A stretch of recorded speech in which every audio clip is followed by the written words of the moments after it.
Hello and welcome to the Engineering Career Coach podcast. In this episode, I will be talking with Pamela Scott. She's an executive coach to CEOs and business owners focusing on communication, managing people, leadership, and emotional intelligence. You might have seen some of the great articles she's authored on the Engineering Management Institute blog before, and she's also been a guest speaker for EMI's program, the Civil Engineering Collective. Today, she will be talking to us about how engineers can grow and advance their careers by discussing certain skills that she thinks engineers can always improve upon. I'm your host, Jeff Perry. I'm the founder of More Than Engineering and a leadership and career coach for engineers, and this is the Engineering Career Coach podcast. It's the first podcast dedicated to helping engineers and technical professionals with both their personal and professional development. Now let's jump right in.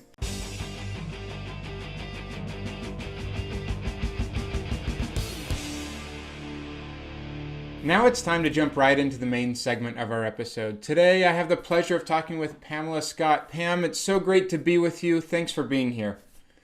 Oh, thanks, Jeff. As I said, I love this topic and we'll have a good time talking about it.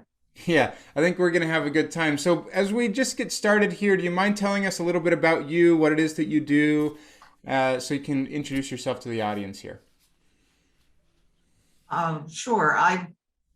I focus on I'm an executive coach for owners of engineering firms and then with their next generation of staff as well. And so I get to help people learn more about some of the topics we're going to talk about today, but also how to build their own skills and knowledge so they can be better execs, better managers, better project managers. And it's one-on-one coaching for me, although we are going to roll out a team package later. I only work with people I like. I don't have to work with anybody, so I'm very privileged, and I know that.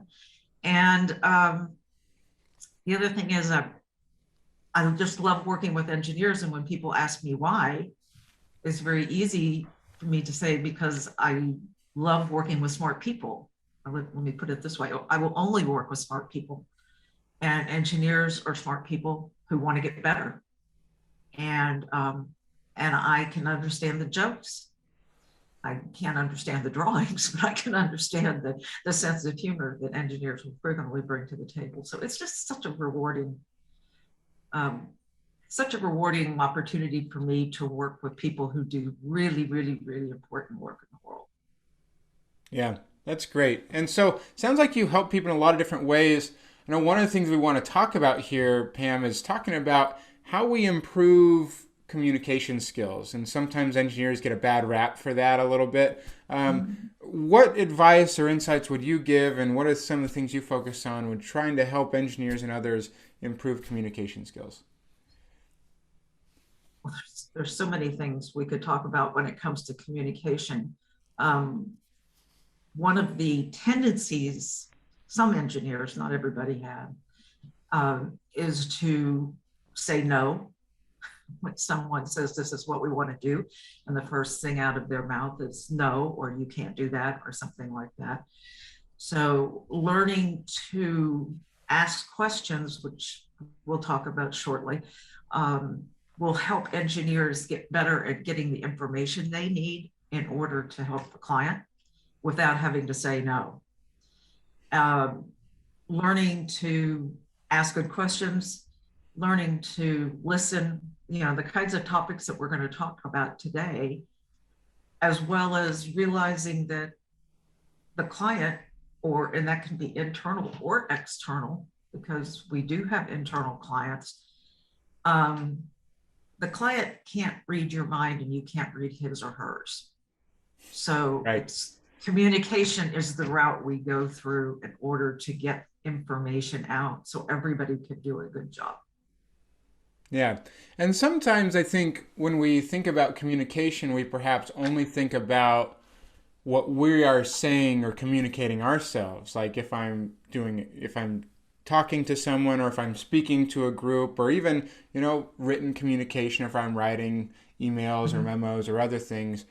But And doing those are really important, but also the other side of communication is what's coming back in, right? Those listening skills. Right. So, what are some of the things you would share with engineers about how to improve their listening skills and just how important that really is?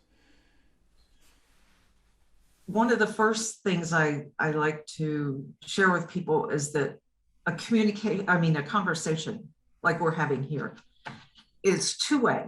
It's a circular process. So it's not just Jeff's talking, Pam's talking. That is not communication. That is just somebody throwing stuff out into the ether. Um, so understanding that when I say something, you're going to hear it and interpret it through your life experiences.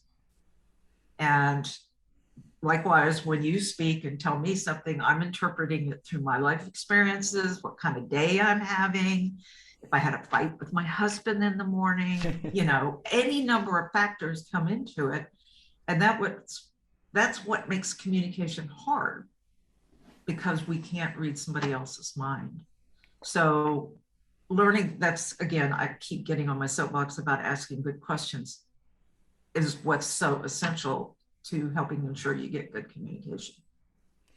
Okay. And asking those questions and making sure that you're truly absorbing what they're saying. I find with myself and many people that I work with, I have a tendency to, when I ask a question, listen only to respond, to Mm-hmm. what they're saying, rather than truly listening and absorbing and seeking to understand what they're really trying to communicate.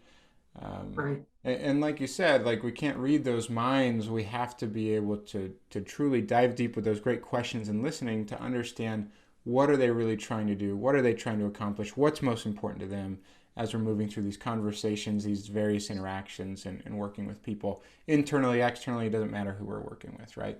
Right. Absolutely. So love it. So the other piece here I want to expound upon. A while back, you actually wrote a blog post for the Engineering Management Institute Right. titled Leadership Skills You Can Develop Now. And one of the things you mentioned there is that true leaders show initiative. So I want to talk Mm-hmm. about this idea of initiative and how would you describe what initiative really is and how our listeners and those that are tuning in here can show initiative at work and maybe even other circumstances in their lives. And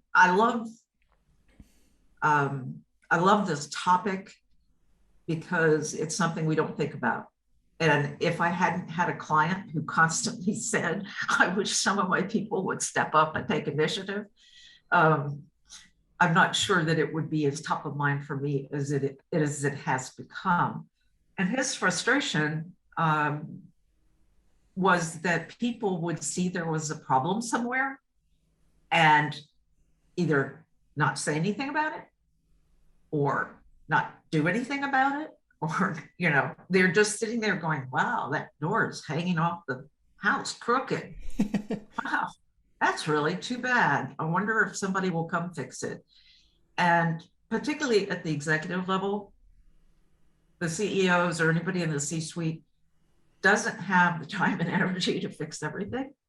And so it's like, all right, step up. If you see something needs to be attended to, good or bad, wave your hand and tell somebody, tell your boss's boss, whoever up the chain of command. And it's part of it is also that what you're seeing is something that your boss is not seeing. They may not be Yes. aware of it. And so just like you would fix the door on your house, you know, it would be, we need to address this. We can't let this go on. Or if you see um, some distrust or some conflict between coworkers or with a client, we have to talk about that stuff. And if you don't step up and do that, you're once again sitting back and hoping that somebody's reading your mind and that they will also see the same thing that you've seen, only they will get up and fix it. And the thing about initiative is, particularly for the young people, the professionals in this audience, is you want to get ahead. people who are listening to this podcast are listening to this podcast because they want to grow. Right. And in order to grow and move forward, you have to take chances. And taking initiative is one of those chances, so that you can learn and say to see your boss or whomever can say, okay, we can depend on, Rob over here, because Rob always steps up. And for some people, and I've had to watch this a time or two, we have to not take initiative at times, like the woman who was trying to fix her stroller. And I'm standing there and could see that what she's doing isn't going to work. And I know how to fix it because I am the daughter of an engineer. And then I have to go, no, Pam, no, you can't do that. Just she'll figure it out. It's not your job to correct the world. So it's waving your hand, stepping up, volunteering when things are needed. Yeah. And it makes plenty of sense. A couple other ways that came to mind as you were sharing that is just some simple principles around see a need, fill a need. Like we have these, across an organization, everyone has different eyes and ears on different problems and situations and perspectives, right? And so yes, we have these opportunities to either share, if you have the ability to take care of it, then take the action, take care of it. If you can't, then, go up the chain and escalate things as necessary, because we need those eyes and ears to be proactively trying to help for the good of the organization.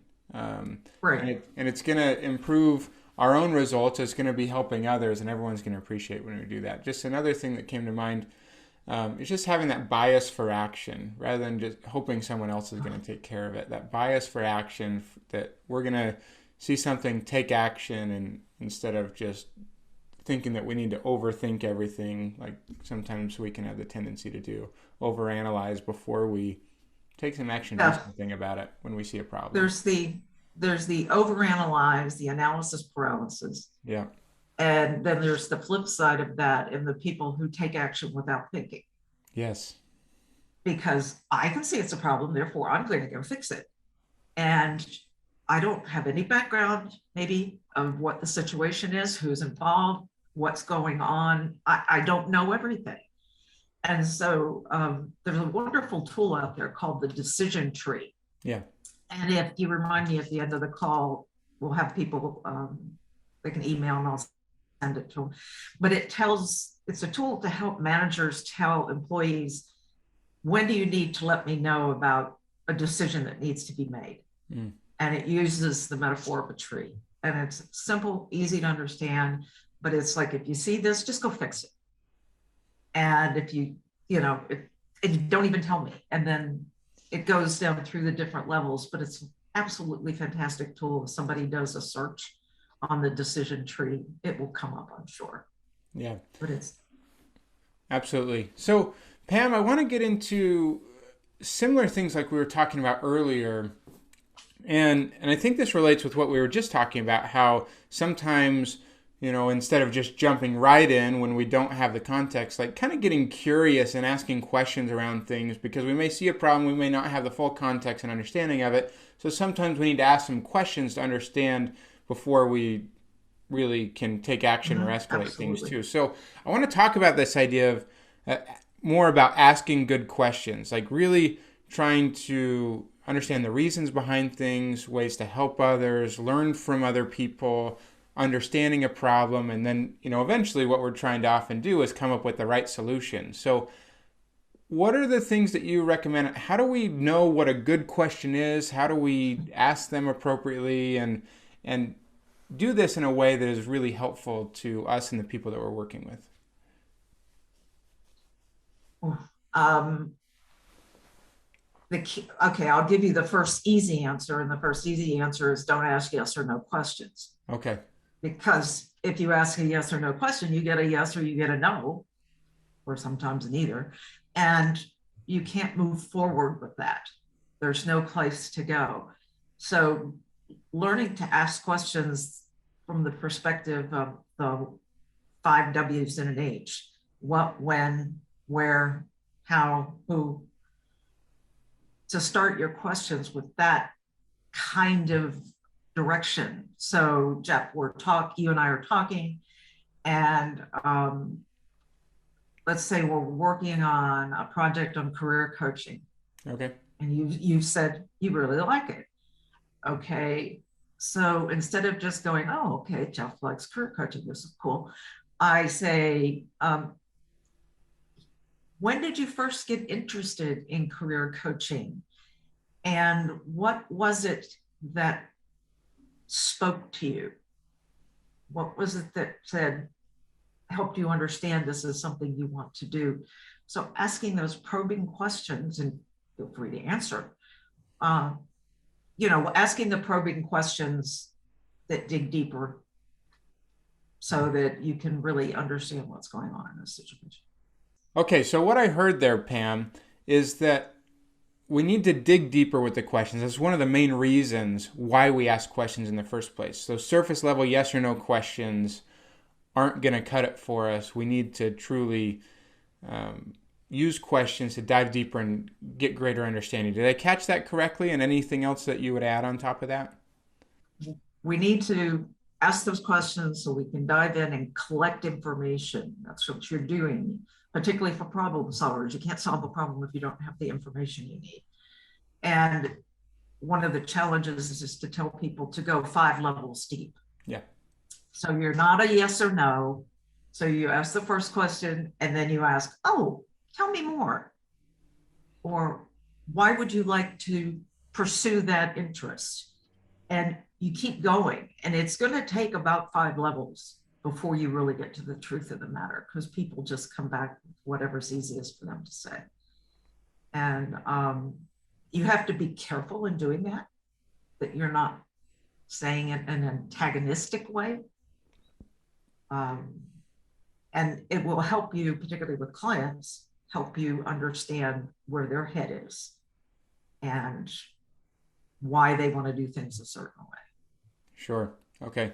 That's good stuff. So I also want to make sure we talk about something else. So I want to talk about business development for a second for engineers. And that's something that a lot of engineers who are fully technical perhaps don't think about much. But why do you think it's important for engineers to also really understand the bigger picture of how the engineering firm truly works and also makes money, even if their responsibility is primarily technical?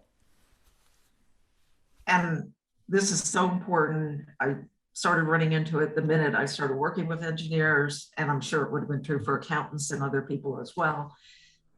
It's to get a full understanding of how the business operates. And I use the example of the alphabet, 26 letters. So you're a J. As a Jeff, you're a J. So you know what a J does, right? You know, this is where you come into work and this is what you do. By birth, my last name was an A. So I was always at the front of the line. So I knew where the line was going. I had no concept of all the letters behind me because I didn't care about them. I only cared about what I had to do. And then I got married and became an S. So now I'm at the back of the line. And at this point, I don't know where everything is going out there. And so it's career enhancing for young professionals to understand how their business works. And the business development process is a very long and complicated thing with many different steps. And yes, it involves playing golf with a client, but it also means invoicing. It also means collecting the money that's due you. It also means keeping relationships alive so that you can get more business from existing clients, because you and I know that it costs a whole lot more to go get a new client than it does to sell more to existing clients.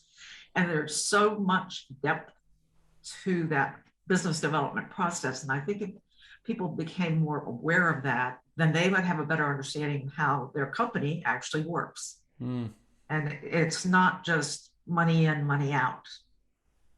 You know, there's overhead. Employees are the number one cost. to small business firms, Yeah. and probably the big ones too. So there's lots of different factors that come into play. And I really encourage young professionals to sit down with their boss and ask, or see if you can find a course somewhere. An EMI may have that on, this is how business runs Yeah. for engineers. And it's not the same as getting your MBA or something, whatever like that, but it's practical information. Yeah. That's great. And I think it just helps put the work that each of us does in the context of, the greater vision and strategy and all the pieces that go on to really make that business run. Sometimes engineers I've seen can get a little bit antagonistic, and any group too, but sometimes it's engineers, don't like what marketing's doing or sales or whatever. They feel Oh, like they're yeah. encroaching on the engineering work that we're doing. But we have to recognize that the antagonism doesn't help, because what marketing, sales, accounting, and everyone else does makes it possible for this whole business to exist and for the engineers to do their technical job. If we didn't market and sell Absolutely. the services, there wouldn't be anything to design and build and whatnot. So, it's critical that we recognize the importance of every role in the company, and the greater context we Exactly. have, we can work together better instead of seeing each other as enemies sometimes, which happens, and hopefully not so much with the people we're talking to here. And it also, if I could bring up this point, if there are multiple offices in a company, Yes.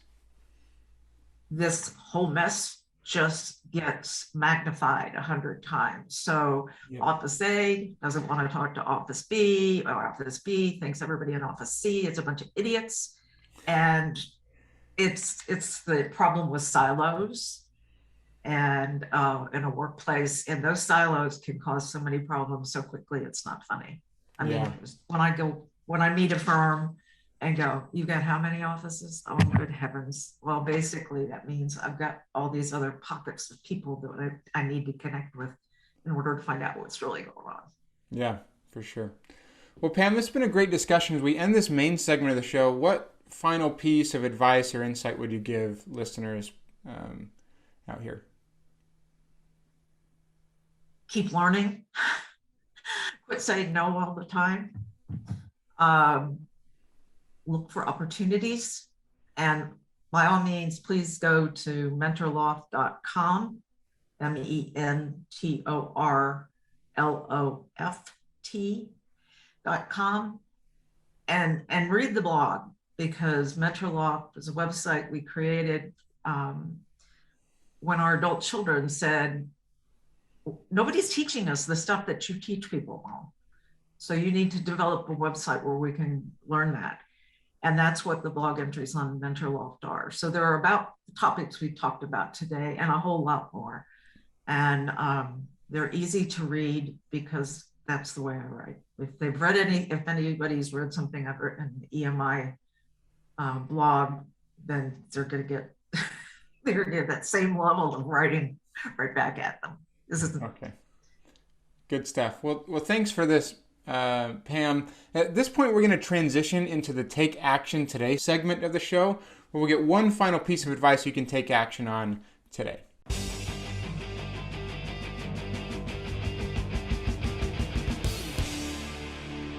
Now it's time for our Take Action Today segment of the show. Pam, we've talked about a lot of different topics, and we talked a lot about communication. So what's something that you would say that engineers could do to really take some specific action on growing and developing their communication skills moving forward? Get to a Toastmasters club. I don't care where you are, how big a town or how small a town. There are Toastmaster clubs all over the country. And people go, oh, but that's about giving a speech. Well, yeah, sort of, kind of, but they let you work into it. So it's not like you're there the first time and they, give us a speech. Toastmasters is, the educational material is excellent. It's really well planned so that it's easy for people to move through it from oh my gosh, I can't ever speak in public kind of mindset to, what, you need a speaker? I'm there. It teaches you to think, it teaches you to interact with other people, because business development is all about interacting with other people. Actually, everything we do is about interacting with other people. But it also gives you self-confidence, which is probably the number one takeaway for everybody I know that's in Toastmasters. And it also gives you a skill that a lot of your peers do not have.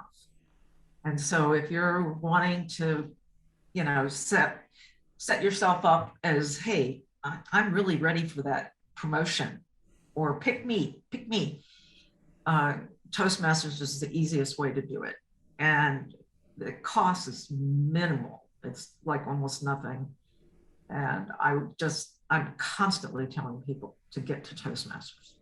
Yeah, Toastmasters is great. I've had great experiences myself in a number of clubs, and fantastic low-cost way to get some great mentorship, support, and training around some of these communication skills in a number of different areas. So Absolutely. Great stuff, Pam. It's been a pleasure talking today. I know we talked about Mentor Loft a little bit earlier, but anything else that you would share in addition to that if people are interested in learning more, connecting with you, and getting any other resources that you might have to share? Well, the easiest way is to email me at Pam, P-A-M, at mentorloft.com, mentorloft.com. Put in the subject line EMI, if you would, so that I can keep you from falling into the abyss. I'll be happy to send the decision tree handout out. We have lots of other stuff, again, on the website. The blog it's all about growing yourself in your career. And when it's feasible for you to get out and go to networking events, do so. Yeah. Even if you don't like it. I'm an extrovert and I hate networking events. But that's how you make relationships, and that's how you get the contacts you need to grow your role in your firm, support your firm, and help that money keep coming in. Good stuff. Well, thanks so much. It's been a pleasure talking with you, Pam. I look forward to staying connected and hearing more about the good things you're doing to progress leadership and personal development in the engineering world. Thanks so much. Thanks, Jeff. It's been a real pleasure. Hope somebody learned something. I think they will. Thanks so much. I hope you enjoyed the episode today. We would love to hear your feedback, comments, and questions. Go to www.engineeringmanagementinstitute.org, where you will find a summary of the key points discussed in today's episode, as well as links to any of the resources, websites, or books mentioned during this episode and other episodes. And also don't forget to check out any upcoming live webinars for this month at engineeringmanagementinstitute.org. Additionally, for any engineers who are struggling with unemployment or that uncertainty about how to take a career step, the next career transition, I've created some free training resources with an opportunity to join a more intensive program called the Engineering Career Accelerator. You can find more information if you're interested at www.engineeringcareeraccelerator.com. Until next time, I wish you the best in all of your engineering endeavors.